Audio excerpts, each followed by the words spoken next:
खेळू द्या, मित्रात जाऊ द्या, पडू द्या, उठू द्या, शिकू द्या, मुलांना अलिप्त ठेवू नका.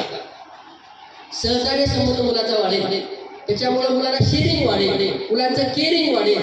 एकमेकांसोबत वाढत असताना, भांडण करत असताना समजून घेणं मुलांना कळेल. तक्रारी करताना मुलांच्या तक्रारी कशा स्वरूपाच्या त्या सोडवण्याचा तुम्हाला अनुभव येईल. मुलं कशा गोष्टीच्या तक्रारी करतात त्या सोडवण्याचा अनुभव आपण त्या पालकाकडून त्या मुलांकडून येईल. म्हणून मुलांचं स्पर्धा परीक्षा, जंक फूड, मुलांची खेळणं, मुलं इथं खेळण्याच्या बाबतीत तुम्ही मुलांना परिपूर्ण करा, खेळू द्या मुलांना.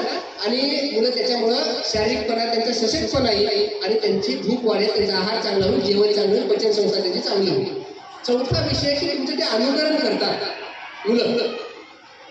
तर आता आपल्या अनुकरणातल्या चुकीच्या गोष्टीची यादी करा आणि तुम्ही त्या गोष्टी दूर करा. मेल्याशिवाय स्वर्ग दिसणार नाही. तुम्हाला मुलांसोबत शिकावं लागेल.